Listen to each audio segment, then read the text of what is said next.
Bien, ¿cómo están todos? Estamos esperando que ingrese algo más de gente, pero ya en 2 minutitos comenzamos, ¿sí?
Bien, esperamos 2 minutos más y no más.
Bien,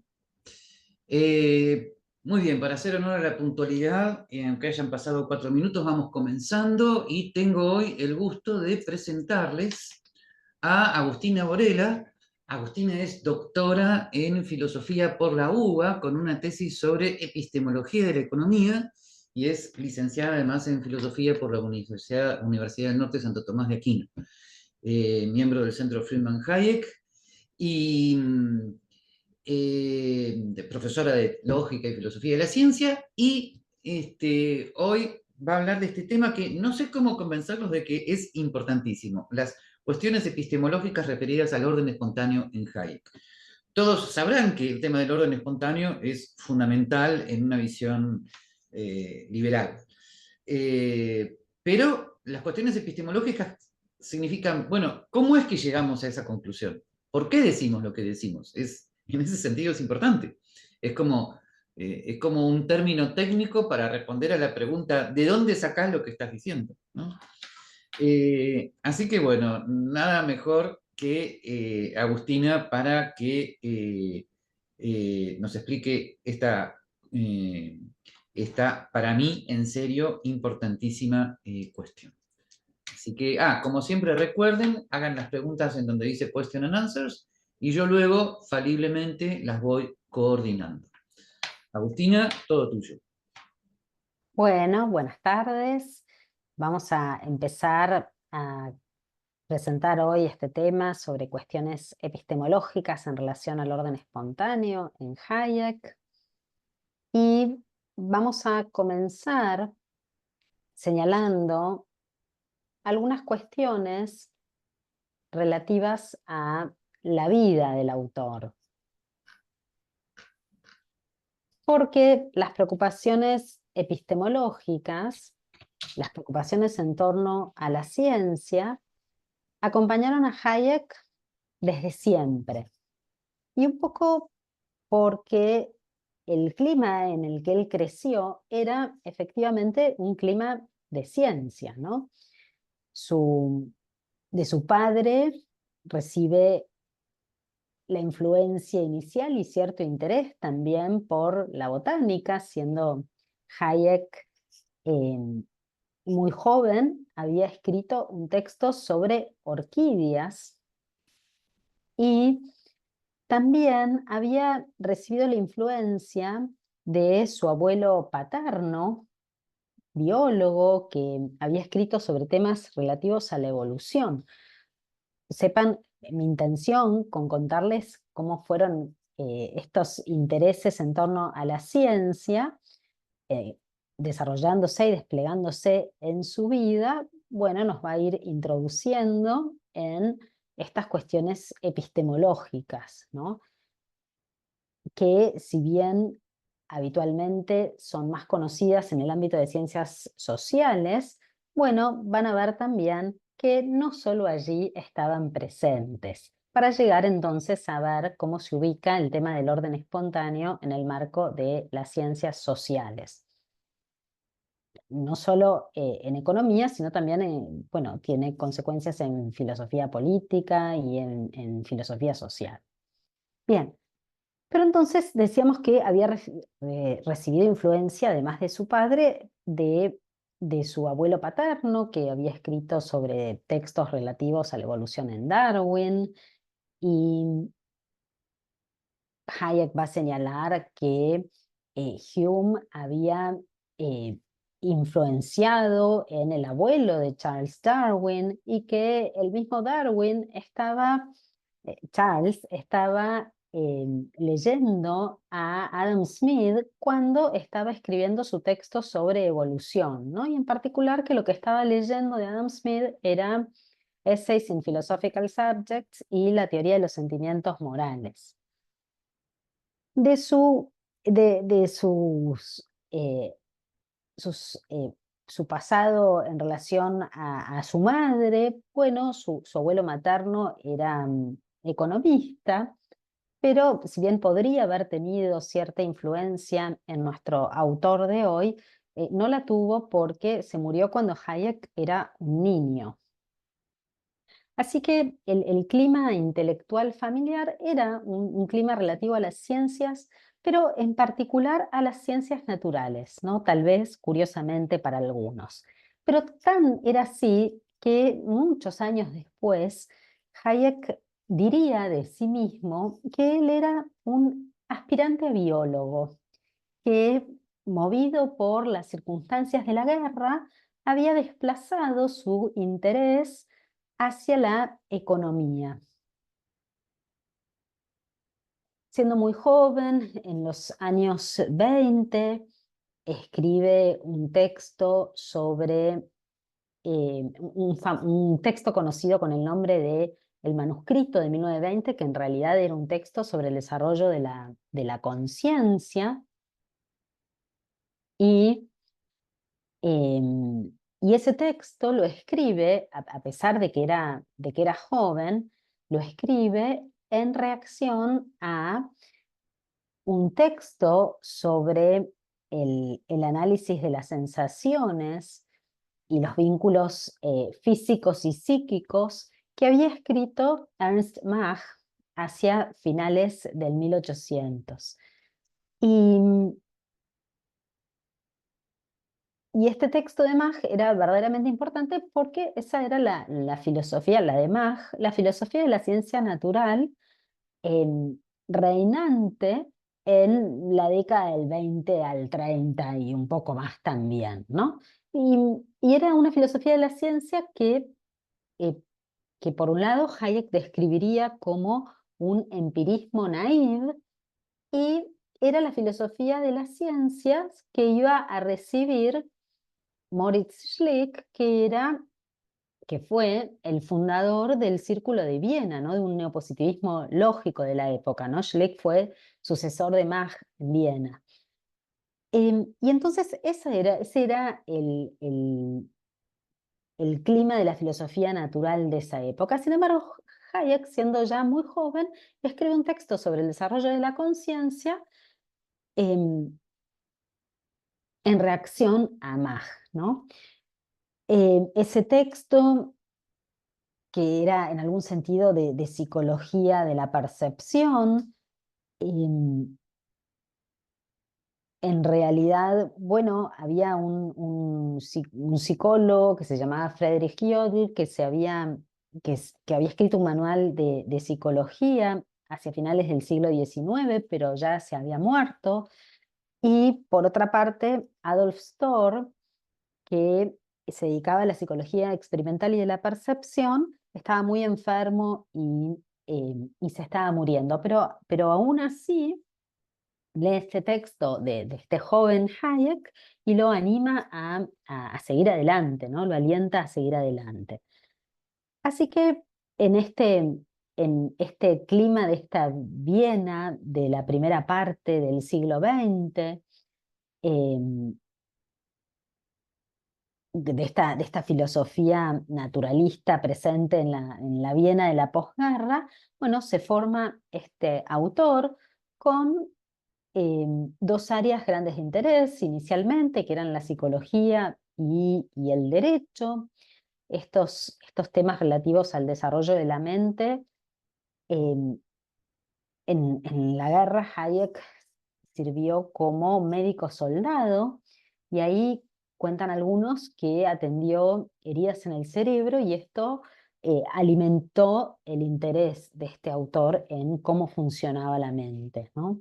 También estuvo entre 6 y 8 semanas en Zúrich trabajando con un neuropatólogo especialista en anatomía cerebral, Konstantin von Monakov, y de este modo, bueno, este interés siguió desplegándose, ¿no?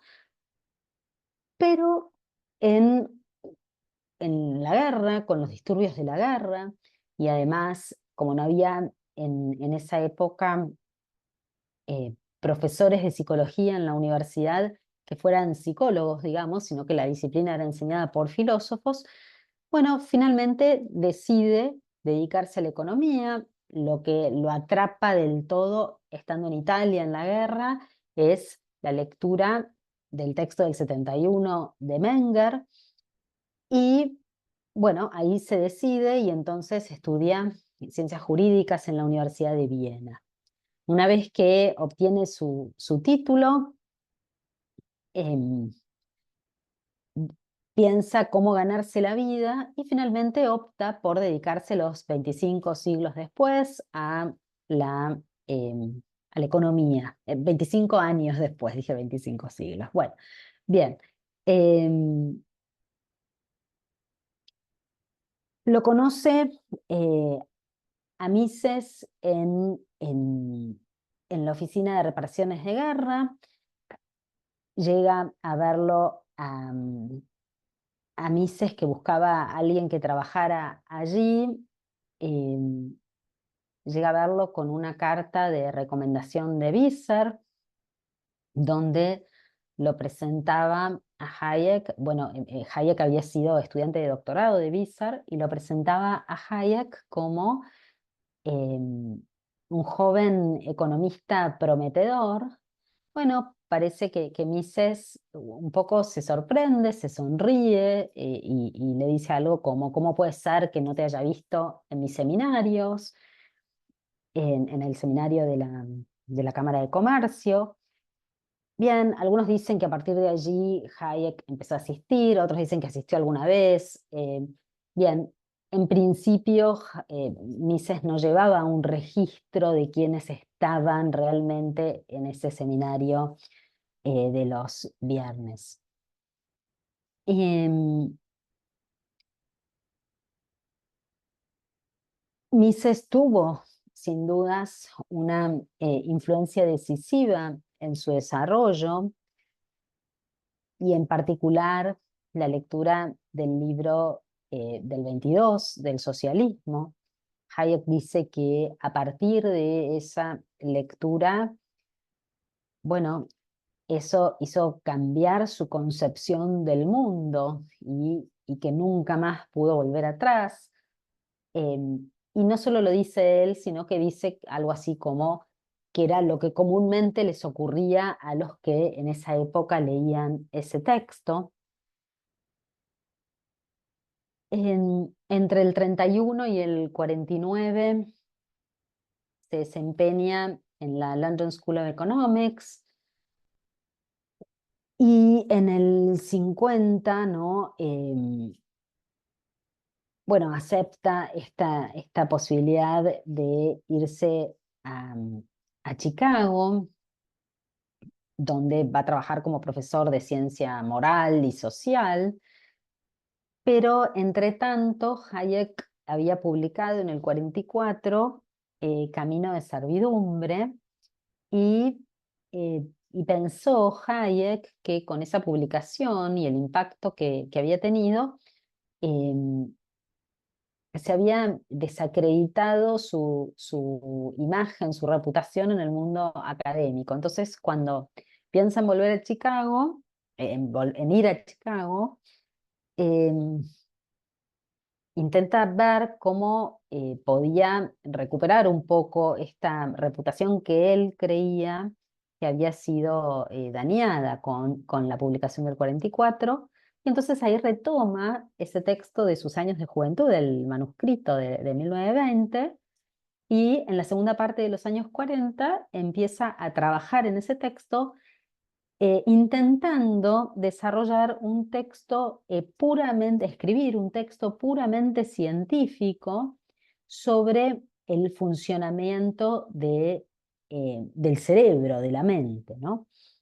Y ahí entre el 45 y el 49 aproximadamente reformula ese manuscrito en distintos ensayos y conferencias, y finalmente eso va a ser el libro del 52, El orden sensorial, ¿no? Y cuando llega a Chicago, en la Universidad de Chicago, lleva adelante un seminario em, en el que las lecturas principales eran El orden sensorial y Scientism and the Study of Society, ¿no? Y con ese seminario también pretendía, y lo consiguió, atraer a los científicos de las ciencias naturales de la universidad. Bien. En el año 62 se va a la Universidad de Friburgo. En el 69 vuelve a Austria. En el 74 es distinguido con el Premio Nobel de Economía y, em, y se retira en el 77, ¿no? Em, en el, con esta distinción ya Hayek había sufrido algunas indisposiciones de salud y em, que parecen curarse o mejorarse cuando recibe esa distinción. Em, Antes de avanzar, quisiera mencionar algo más. En el año 52, que se publica El orden sensorial, se publica también La contrarrevolución de la ciencia, que contiene Scientism and the Study of Society, ¿no? Que se había publicado entre el 42 y el 44 en 3 partes en la revista Económica. ¿Y, y por qué digo esto, no? Porque para ilustrar algo que algunas veces es obviado, que esto es algo, a mi entender, es algo más que un dato anecdótico en términos de publicación, ¿no? La publicación de la contrarrevolución de la ciencia y el orden sensorial, ¿no? Y lo menciono porque a mi entender ilustra eh, cómo esta preocupación en torno a la ciencia se iba desarrollando y desplegando en el autor con unidad o en unidad, ¿no? Algo que, bueno, eh, si bien nosotros comúnmente conocemos a este autor especialmente por sus contribuciones a las ciencias sociales y en especial a la economía, ¿no? Esto que yo les decía hace un ratito de que la fascinación por la psicología experimental no lo abandonó nunca. Bueno, efectivamente no lo abandonó nunca, ¿no? Y esas preocupaciones en su interior se fueron desplegando y desarrollando en paralelo, ¿no? Y un poco esto de la coincidencia, de la contrarrevolución de la ciencia del orden sensorial, ilustraría esto de algún modo. Bien, entonces vamos a recordar algunos textos relativos a la epistemología en este autor. Bueno, su texto del 37, Economics and Knowledge,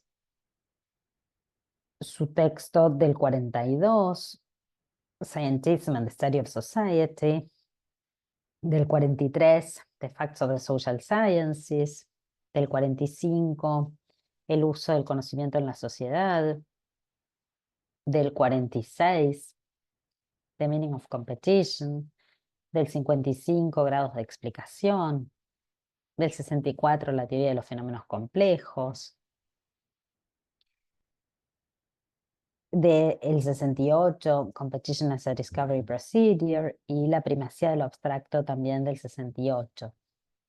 Estas publicaciones después, todas fueron parte de libros, ¿no?, que se publicaron posteriormente. Bien, entonces,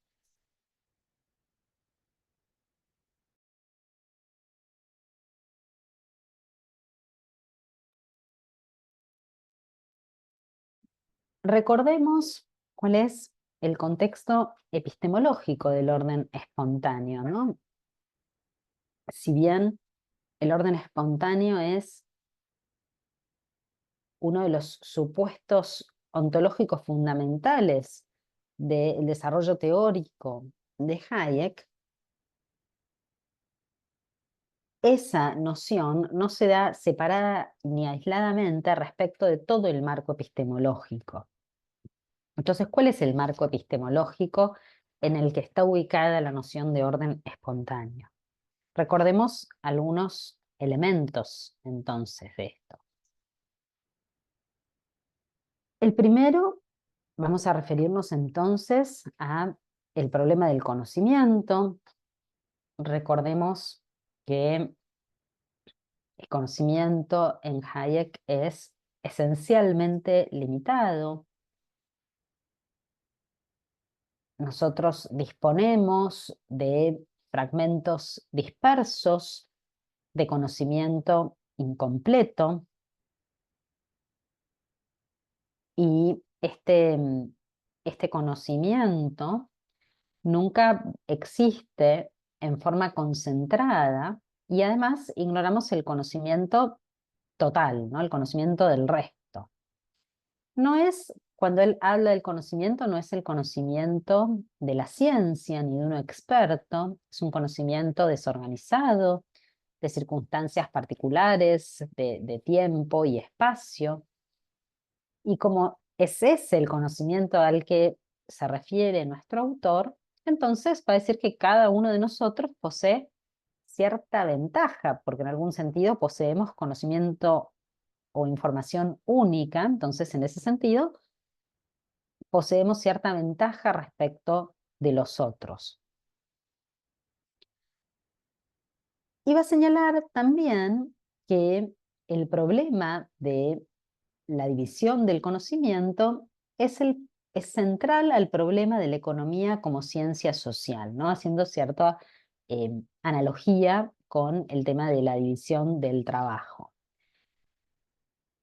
En el 37 dice esto: el problema que pretendemos resolver es cómo la interacción espontánea de un número de personas, cada una de ellas poseyendo solo pedacitos de conocimiento, produce un estado de cuestiones en el que los precios corresponden a los costos y que podría ser causado por dirección deliberada solo por alguien que poseyera el conocimiento combinado de todos esos individuos.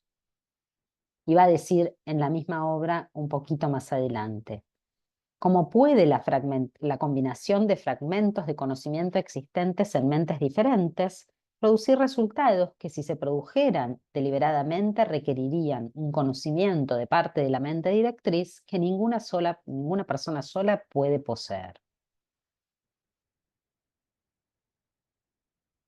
En Scientism and the Study of Society agrega: este conocimiento nunca existe como un todo integrado o en una mente, y el único conocimiento que en cualquier sentido se puede decir que exista es esta visión separada y frecuentemente inconsistente e incluso en conflicto de diferentes personas. Y en The Use of Knowledge in Society dice, con respecto a esto, que prácticamente cada individuo tiene alguna ventaja sobre todos los otros porque posee información única de la que podría hacerse uso beneficioso, pero cuyo uso puede ser hecho solo si las decisiones que dependen de él son dejadas a él o realizadas con su cooperación activa. En el 73 dice, aunque la ciencia económica haya analizado oportunamente el fenómeno de la división del trabajo que dicho tipo de sociedad comporta, no ha dedicado análoga atención al examen de la fragmentación del conocimiento, es decir, al hecho de que cada miembro de la comunidad dispone tan solo de una mínima porción de los conocimientos totales y que cada uno de ellos ignora, por lo tanto, la mayor parte de los hechos sobre los que se basa el funcionamiento del conjunto social. Entonces, algo que no hemos mencionado, pero que es importante señalar, es que este conocimiento con estas características tiene trasfondo kantiano, por un lado, y por otro lado, la limitación del conocimiento va a ser premisa fundante de la teoría del orden espontáneo también, ¿no? Un rol destacado va a tener el sistema de precios y ese rol va a ser un rol comunicativo. El sistema de precios sería algo así como un mecanismo de comunicación, un caso además de la interpretación de los fines de la conducta del otro. Dice en Scientism and the Study of Society: una solución exitosa no puede, por lo tanto, estar basada en la autoridad que trata directamente con los hechos objetivos, sino debe estar basada en un método de utilizar el conocimiento disperso entre todos los miembros de la sociedad, conocimiento del que en cualquier instancia particular la autoridad central sabrá ni quién lo posee ni si existe en absoluto. No puede, por eso, ser utilizado a través de integrarlo conscientemente en un todo coherente, sino solo mediante algún mecanismo que delegará las decisiones particulares a quienes lo poseen y para tal propósito les suministrará esa información sobre la situación general, así como les permitirá hacer el mejor uso de las circunstancias particulares que solo ellos conocen. Dice en el 45, es más que una metáfora describir el sistema de precios como una clase de máquina para registrar el cambio, o un sistema de telecomunicaciones que permite a los productores individuales simplemente mirar el movimiento de unos pocos indicadores, como un ingeniero podría mirar las agujas de unos pocos diales para ajustar sus actividades a cambios que nunca conocerían más que lo que es reflejado en el movimiento de los precios. Bien. Entonces, vamos ahora al segundo gran tema de esto que hemos denominado contexto epistemológico del orden espontáneo. Y entonces, recordemos en qué consiste para este autor el objeto de las ciencias sociales. Tengamos presentes que para Hayek, el objeto de las ciencias sociales no se va a definir por sus propiedades objetivas o propiedades materiales, sino que se va a definir en relación al propósito humano. Se va a definir en términos de las visiones que la gente tiene de las cosas.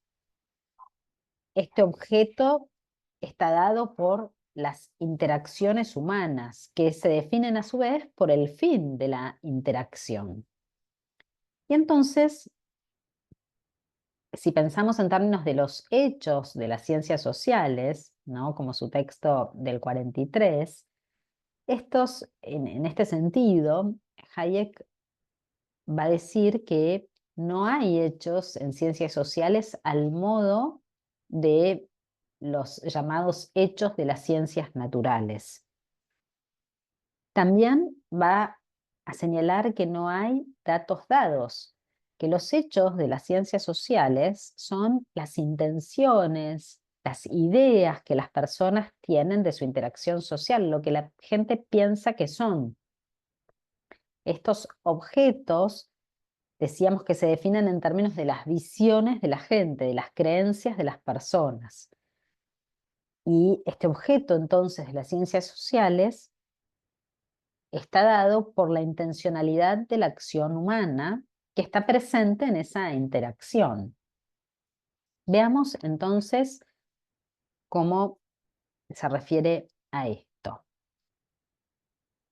En el 43 dice: si queremos, podríamos decir que estos objetos son definidos no en términos de sus propiedades reales, sino en términos de opiniones sostenidas sobre ellos. En resumen, en las ciencias sociales las cosas son lo que la gente piensa que son.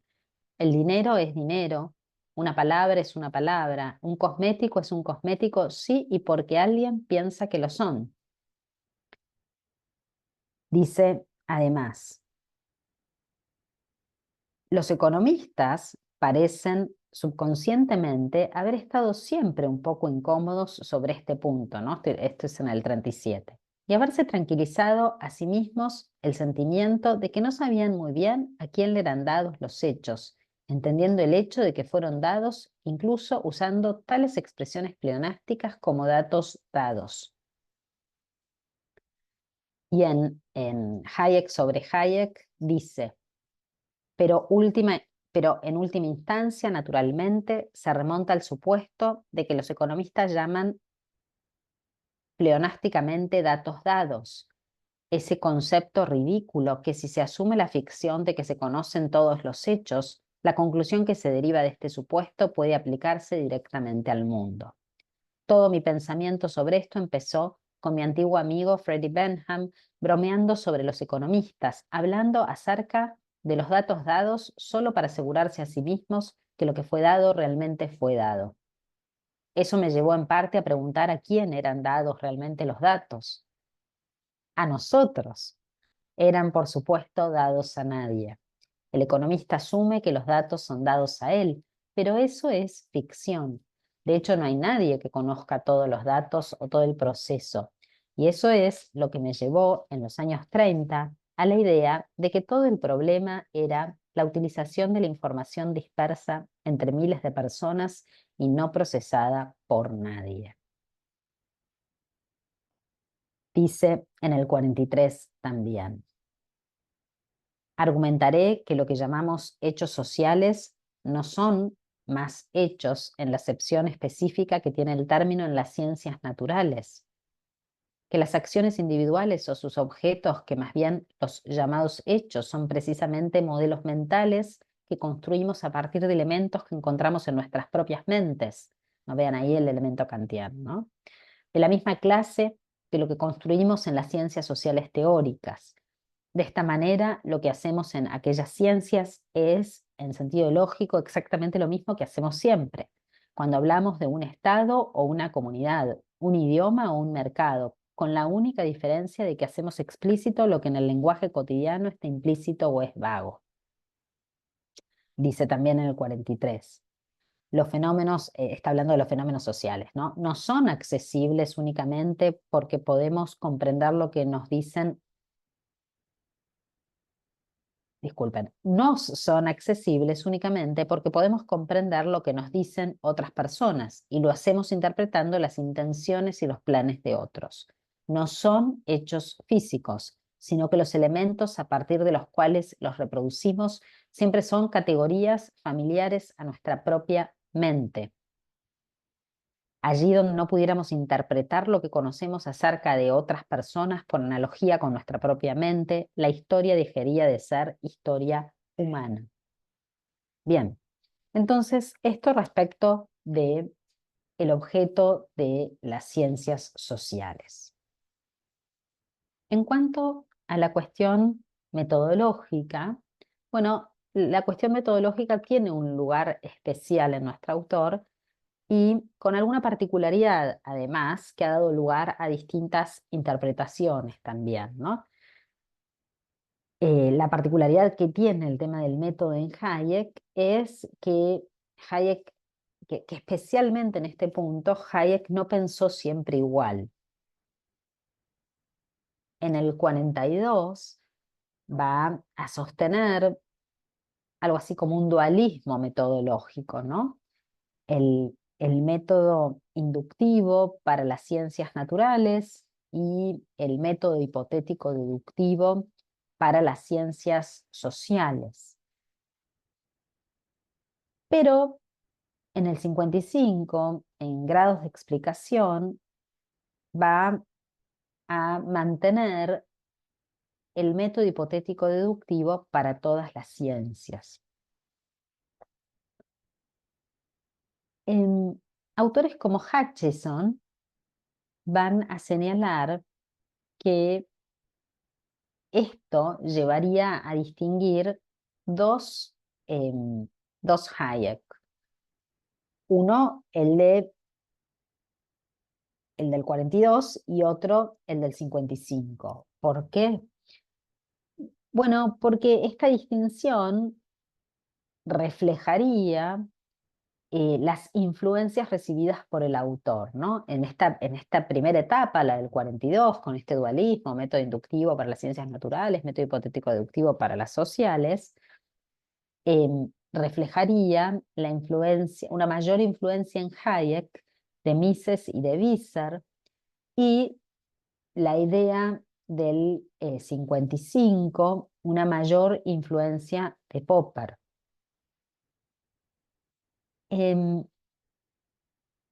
A Hutcheson piensa que, que es posible a partir de estas influencias distinguir un Hayek 1 y un Hayek 2, porque ve en este cambio en nuestro autor un giro radical, un cambio radical en su pensamiento.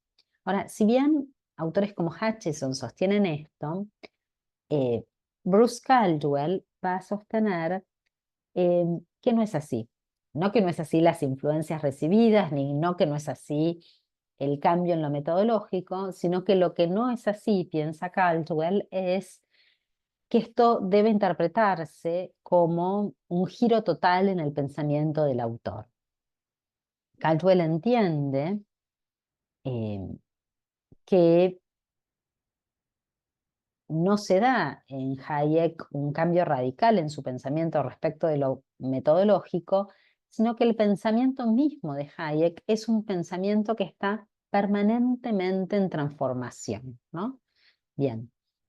Y que esto no es un cambio radical o un giro, o no debe interpretarse como un giro total en el autor, en el pensamiento del autor. Dice sobre esto Hayek en el 55. La concepción de la ciencia como un sistema hipotético deductivo ha sido expuesta por Karl Popper de una manera que revela claramente algunos puntos muy importantes. Ha aclarado que las ciencias teóricas son todas esencialmente deductivas, que no puede haber tal procedimiento lógico como inducción que conduzca con necesidad de las observaciones de hechos a la formulación de leyes generales, y que estas últimas son productos de actos creativos de la mente que no pueden ser formalizados. Y en el 67 dice: La razón para esto es que Sir Karl Popper me ha enseñado que los científicos naturales en realidad no hicieron lo que la mayoría de ellos no solo nos dijo que hacían, sino también instaban a los representantes de otras disciplinas a imitar, ¿no? Entonces ahí le está reconociendo esta, esta influencia y este cambio en su pensamiento al mismo Popper. En el 64, Hayek va a clasificar a las ciencias en ciencias de fenómenos simples y ciencias de fenómenos complejos. Y las hipótesis en ciencias sociales serían conjeturas en el marco de los fenómenos complejos, conjeturas de orden espontáneo, cuyo resultado va a llamar pattern prediction, que es una predicción general y global que excluye determinados cursos de acción contradictorios con esa predicción general. Ahora vamos a volver sobre esta noción de pattern prediction cuando entremos en la noción de orden espontáneo, ¿no? La tarea de las ciencias sociales sería explicar los órdenes espontáneos y utilizar una limitada capacidad de predicción general. Bien. Y la última noción de este contexto epistemológico del orden espontáneo que vamos a presentar es la noción de individualismo metodológico, ¿no? Que sería en nuestro autor un individualismo metodológico moderado, ¿no? Las ciencias sociales estudian las interacciones entre personas, ¿no? Mencionábamos hace un ratito cuando hablábamos del objeto, pero algo que haría que este individualismo metodológico sea moderado es que esa interacción entre las personas tiene existencia real, ¿no? Que sería algo que podríamos plantear como análogo a la noción de relación en Tomás de Aquino, ¿no?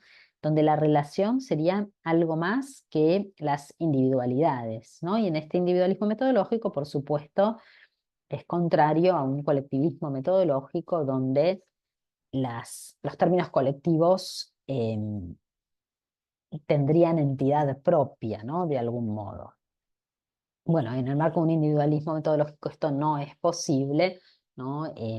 Por supuesto, la acción es siempre individual, la responsabilidad es siempre individual, ¿no? Bueno, salvo que si pensamos en un colectivo, cada uno de los miembros del colectivo actuará libre y conscientemente, y en ese sentido, pero la responsabilidad de la acción seguiría siendo individual. Bien, em, entonces,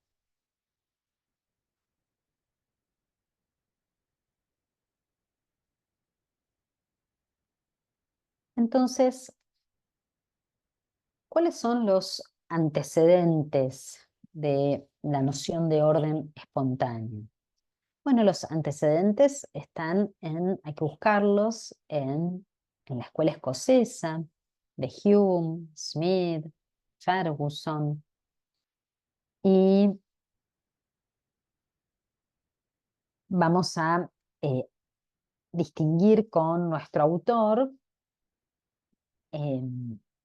tipos de orden, un orden creado o exógeno, que es un orden artificial, una, organizado, ¿no? Y que en griego se llama taxis, y lo va a distinguir de un orden autógeno o endógeno, que es el orden espontáneo, en griego cosmos, ¿no? Este orden espontáneo no es producto de creación deliberada, no persigue un fin deliberado.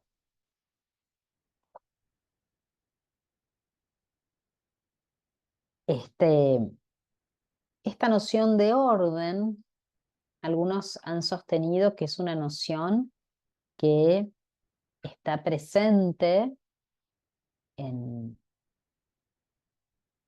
en el desarrollo teórico a lo largo de la vida del autor,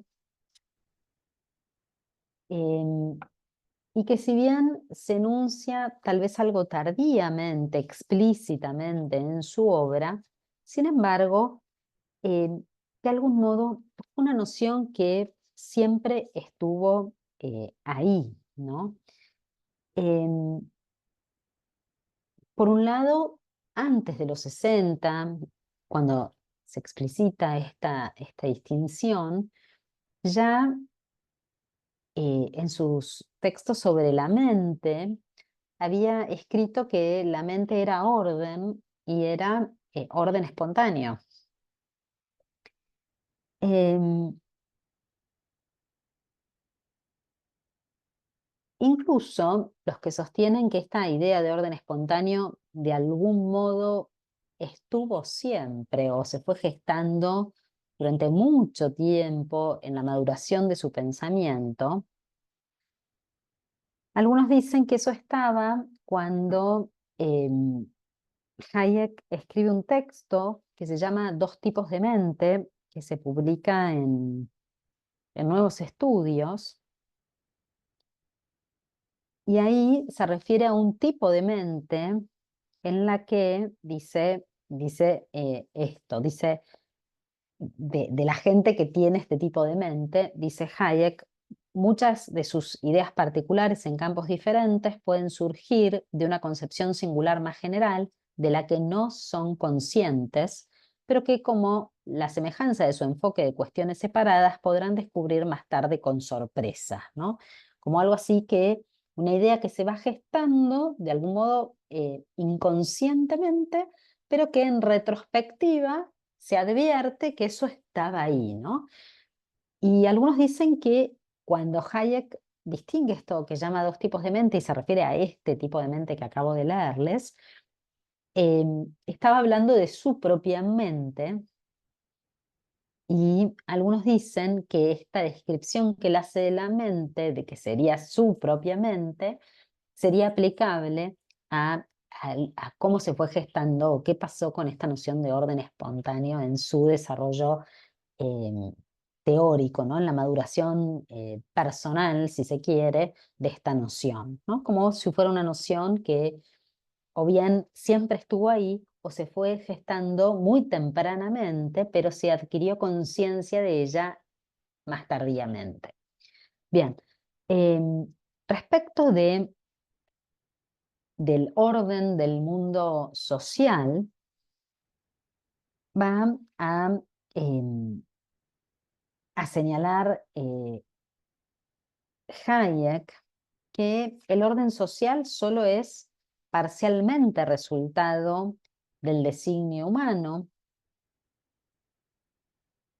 que las estructuras ordenadas de las ciencias sociales no son fruto de un designio humano, sino que son más bien resultado de procesos evolutivos cuyos efectos nadie previó ni proyectó. Y también va a agregar que hacer que todo el orden social dependa de un determinado plan implicaría renunciar a una parte del conocimiento disponible, ¿no?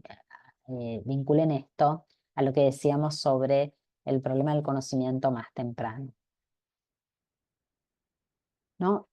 Está presente la idea de que muchas instituciones han surgido y funcionan sin una mente diseñadora o directriz. El mercado va a ser entonces un caso de orden espontáneo y este mercado va a usar entonces más información que la que pueden usar las autoridades. Bien, entonces señalemos algo que nos quedó pendiente sobre las pattern predictions como resultado del orden espontáneo. Decíamos que una pattern prediction es una predicción global y general que excluye determinados cursos de acción que sean contradictorios con esa predicción general, conservo el término en inglés para referirme a esto, porque su traducción al español ha dado lugar a múltiples interpretaciones y abre a posibles debates epistemológicos muy interesantes, pero que no son los de hoy, los que estamos viendo hoy. Pero para evitar todo ese sinfín de consideraciones y aclaraciones, prefiero conservar el término en inglés. Entonces, estas pattern predictions son predicciones emergentes, cualitativas, de planteos espontáneos, predicciones de algunos atributos generales de la estructura esencialmente compleja del mundo social. Estas predicciones no contienen enunciados específicos sobre elementos individuales. Son predicciones de algunas características abstractas que aparecerán, que son empíricamente significativas y falsables.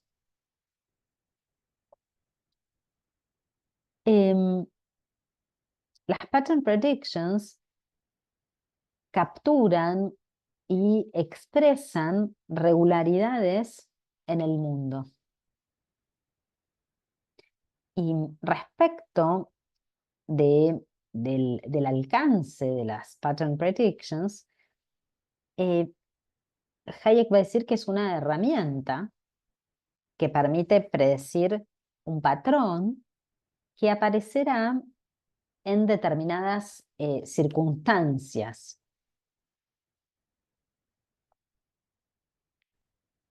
Y, y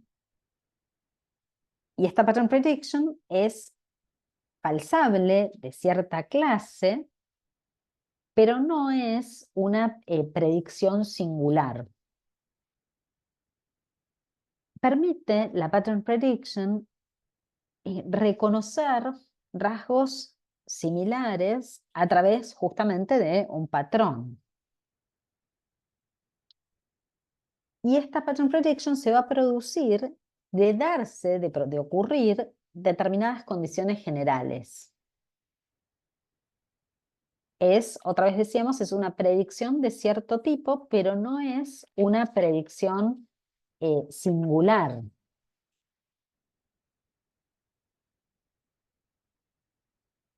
Es esta pattern prediction aplicable a las ciencias que tratan con fenómenos complejos. Y estas determinadas condiciones que de darse o de ser satisfechas permitirían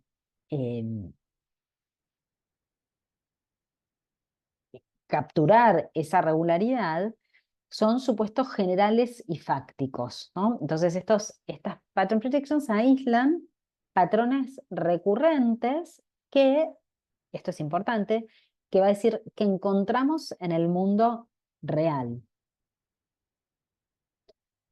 Y algo más es que esta teoría de los fenómenos complejos sería probablemente falsa si no se asumiera el supuesto, ¿no? Una cláusula ceteris paribus, ¿no?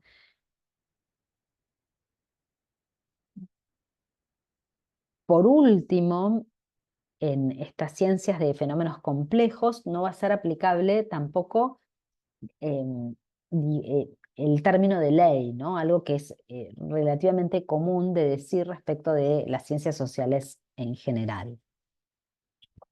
Y entonces, vamos a señalar cuál sería entonces el fundamento filosófico del orden espontáneo. Recordábamos hace un ratito la escuela escocesa y la idea del hombre o de un hombre como un complejo haz de sentimientos y pasiones encontradas, de virtudes y vicios, de sabiduría y torpeza, una especie de hombre que no es ni ángel ni demonio.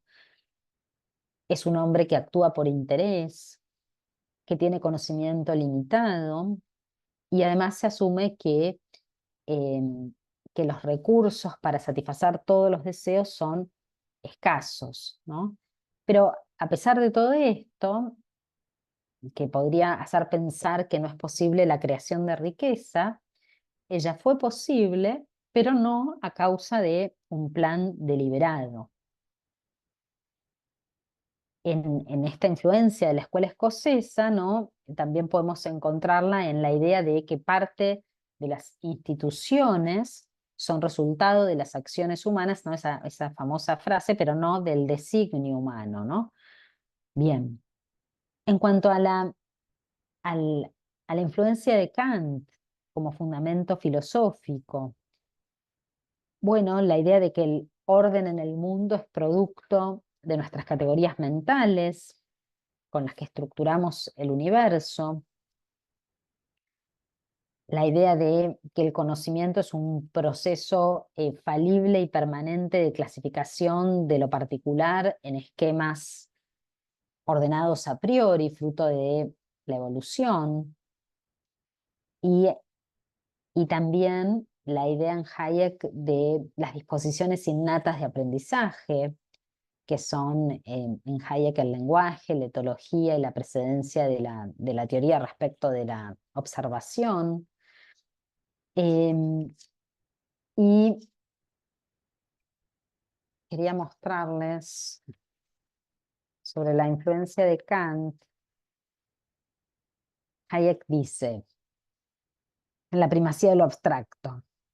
En una palabra, lo que sostengo es que la mente debe poder desarrollar operaciones abstractas a fin de poder percibir particulares, y que esta capacidad se manifiesta mucho antes de que podamos hablar de conocimiento consciente de los particulares.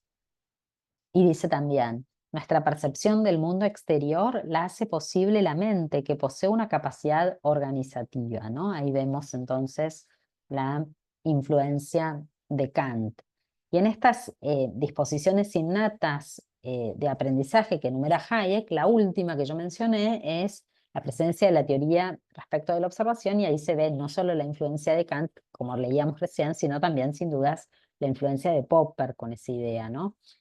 Un Popper que también tiene trasfondo kantiano, donde hay un orden dado por la actividad creadora de la mente.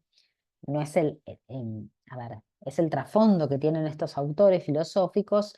Con Gabriel hemos trabajado y desarrollado la idea de que un trasfondo realista, una lectura realista de la fenomenología de Husserl, fortalecería incluso epistemológicamente a este autor, pero en principio el trasfondo comúnmente es de Hayek o así, o de Popper también, no es un trasfondo en términos generales kantiano. Eh, bueno, sin duda es el tema de la unidad del método, del método hipotético deductivo para todas las ciencias, y la última eh, influencia que tiene que ver con el fundamento filosófico del orden espontáneo es la de Wittgenstein, ¿no? Con el tema del lenguaje que da forma a nuestro pensamiento y la imagen de mundo. Bueno, y por el momento creo que vamos a dejar acá. Bien, gracias, Agus. Pasemos ahora a la parte de las preguntas. La primera que tengo por aquí dice, es de Nahuel y pregunta si podrías profundizar un poco cuál fue el conflicto con la traducción, ¿no?, de Pattern Predictions. ¿Qué pasó Sí, ahí? A ver. em, bueno, no es exactamente un conflicto, sino que existe una traducción española del texto del 64, la teoría de los fenómenos complejos, que, em, que traduce al castellano la noción de pattern predictions como predicción de modelos. Em, y es extremadamente interesante porque es posible rastreando la abundante literatura sobre la noción de modelos, encontrar en la obra de Hayek, y en particular en el texto del 64, elementos en los que describe la pattern prediction de modo tal que esa traducción, que es anónima, ¿no? La traducción a la que me estoy refiriendo, que es una traducción del Centro de Estudios Públicos, se vuelve muy razonable. Hay muchos elementos epistemológicos que darían total sentido a esa traducción. Pero que en principio en el texto, en el inglés original, bueno, no dice predicción de modelo, ¿no? Pero muchos de Sí. los elementos con los que nosotros describimos hace un ratito, no es algo que yo hice en este momento por razones obvias, que no era el eje central de la exposición, pero muchos de los elementos que nosotros utilizamos hace un ratito para describir qué es una pattern prediction, sería predicable análogamente de distintas nociones de modelos o de características de los modelos según distintos autores. Ahora, Así que algunos economistas austríacos te dirían eh, que la noción de orden espontáneo de Hayek sería totalmente contraria a los modelos neoclásicos, etcétera, etcétera, ¿no? sí, bueno, a ver, eh, bueno, ahí habría que hacer unas cuantas aclaraciones. Estamos pensando en una noción de modelo como aislamiento y sistema subrogado creíble, que es una noción de modelo tomada de Uskalimäki, la Escuela de Finlandia, y estamos asumiendo también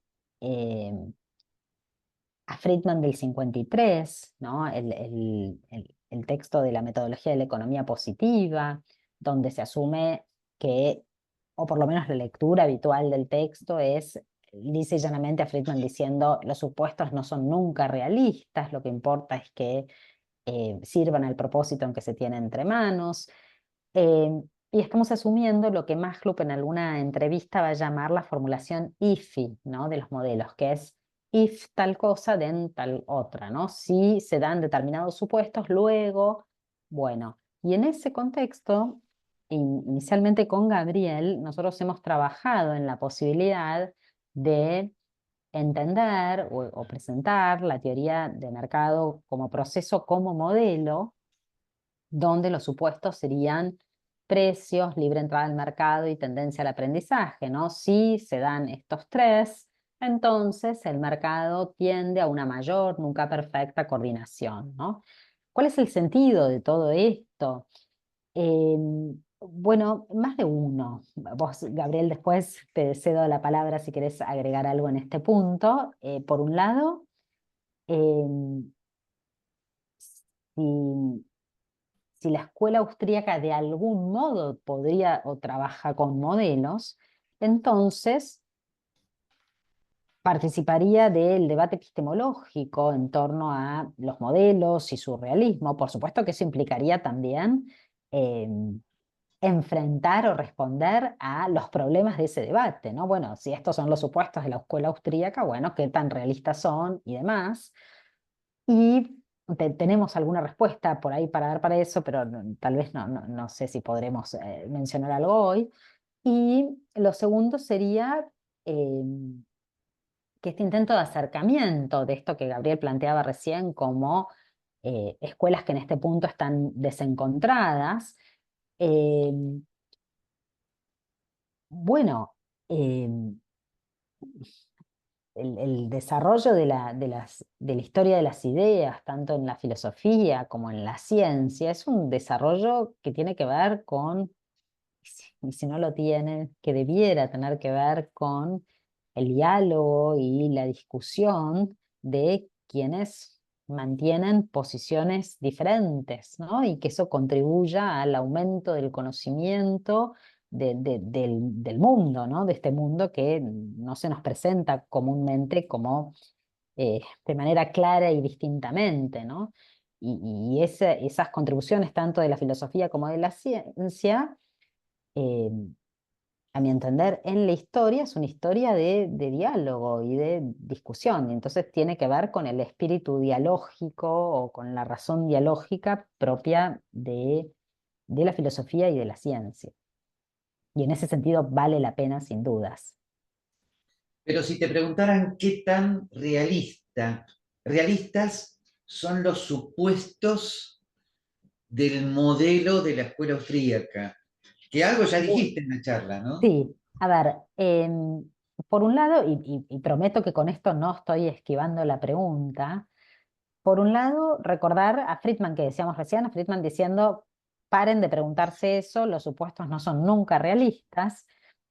Eh, por otro lado, agregar a Alan Musgrave, ¿no? Un epistemólogo, un filósofo neozelandés que trabajó con Lakatos, tal vez algunos lo recuerden por eso, que en el año 81 escribió un texto sobre los supuestos irrealistas de la teoría económica, y ahí señaló que Friedman, ¿no? En el 53 no había reparado en que los supuestos no son todos iguales, sino em,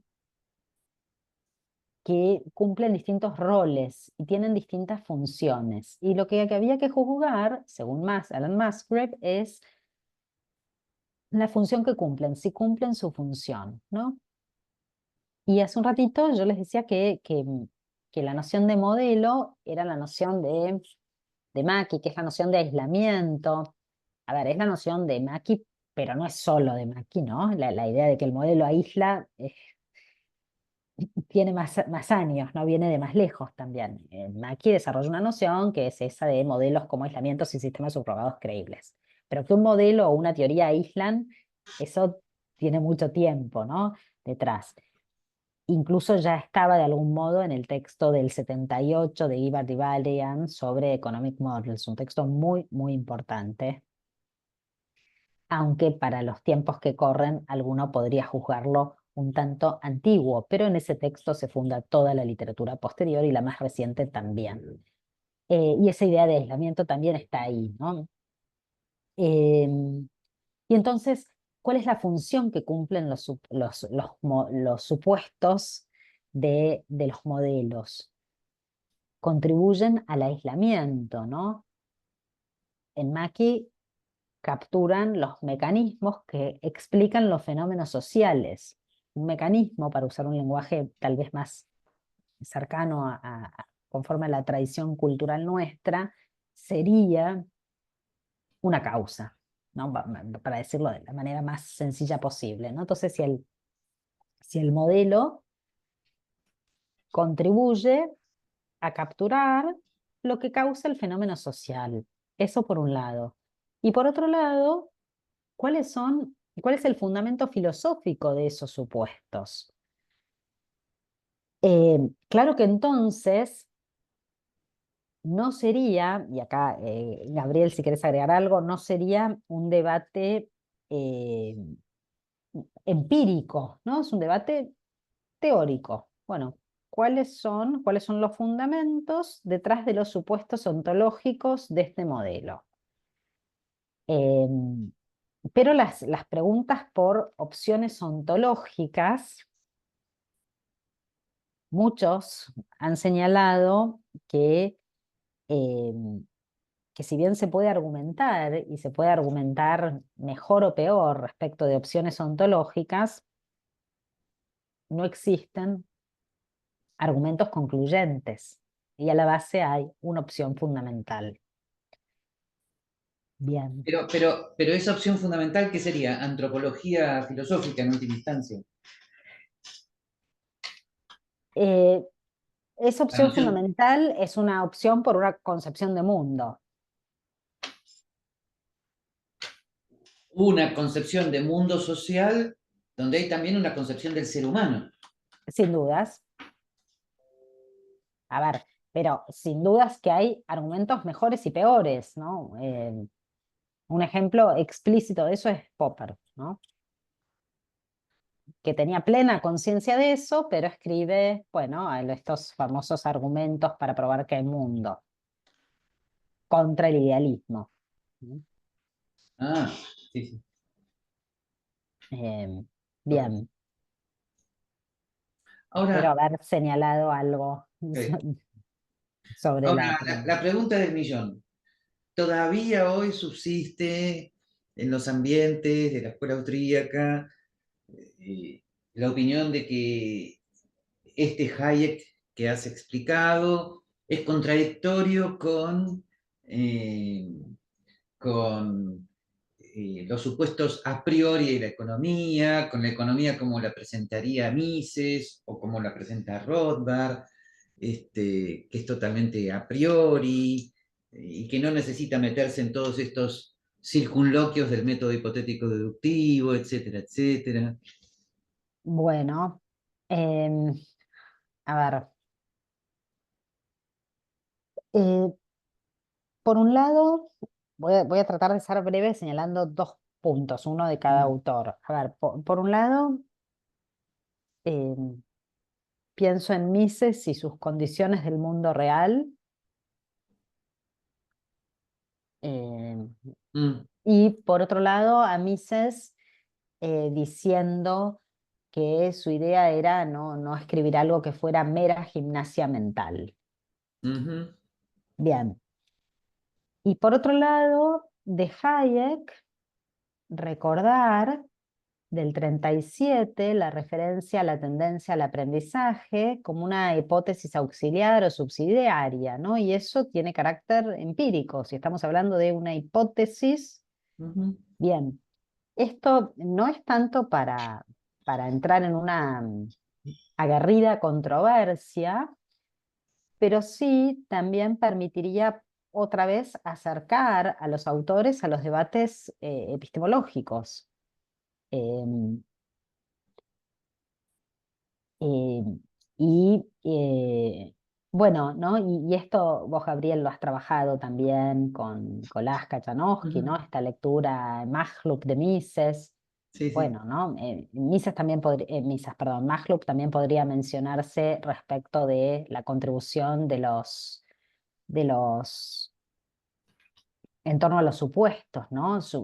Recordemos a Majlup diciendo no son todos los supuestos iguales, algunos requieren interpretación y ahí dando lugar y abriendo a los fundamentos filosóficos también detrás de los supuestos. Y no quiero con esto traer agua para mi molino, pero bueno. eh,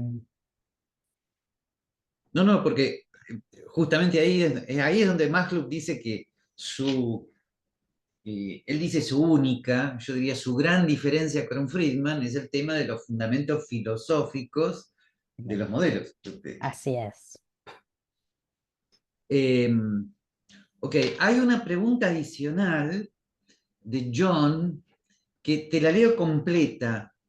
Bueno, Eh, a ver cómo la interpretas. Dice, buenas tardes, mi pregunta es si las pattern predictions tienen algo de relación con la técnica usada en estadísticas, ingeniería artificial o minería de datos, data mining, para identificar y proveer patrones o tendencias dentro de un conjunto de datos. Dado que bueno, la escuela...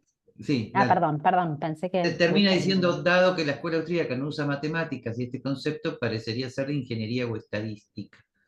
Sí. bueno, yo eh, la, la razón que encontraría para decir que no al principio, ¿no? Si las pattern predictions tienen algo de relación con la técnica usada en estadísticas, es justamente la contribución metodológica de Hayek, ¿no? Y ese desplazamiento en lo metodológico para sostener el método hipotético deductivo para todas las ciencias, ¿no? Y la fuerte influencia de Popper. Entonces, si pensamos en la estadística como una forma de algún modo de método inductivo, Mm, entonces la respuesta a esto sería que no. Em, mm, y pensando también en algunas características de la pattern prediction como análoga a los modelos en Popper también, ¿no? Em, Porque recordemos que Popper recomendaba los modelos en especial para las ciencias sociales. Ujú, Y bueno, y acá aparece la noción de pattern prediction en relación a las ciencias de los fenómenos complejos, de algún modo. Bien, así que mi impresión es que no, y la razón sería una razón metodológica, ujú. y el cambio en lo metodológico, ¿no? Em, Perdón, ahí me perdí. ¿Cómo el cambio en lo metodológico? El cambio hacia que el método hipotético deductivo para todas las ciencias, ¿no? Es el Popper Ah, perdón, sí, sí, sí, sí, Hayek, eh, el Hayek de grados de sí, sí, explicación, ¿no? sí, Del sí. 55. Si vos tuvieras que elegir entre todos los ensayos de Hayek de filosofía de la ciencia, si bien tiene diversos periodos y diversos planteos, pero ¿cuál te parecería eh, el más acabado, ¿no? El más importante para su pensamiento? En filosofía de las ciencias, Sí, de Hayek, sí, es difícil esa pregunta, porque una tentación rápida sí. es, de algún modo, Hayek del 55. Pero pienso que, pero esto da para eh, a- hablar largo y tendido, eh, que sus textos de filosofía política, o por llamarlo de algún modo, ¿no? De Constitution of Liberty y Derecho, Legislación y Libertad, eh, a ver, son consecuencias de su epistemología de algún modo. Y entonces podría verse eso como la maduración o el fruto final, por decirlo de algún modo, Ujú. del recorrido epistemológico. No sé, Gabriel, ¿vos qué pensás de eso?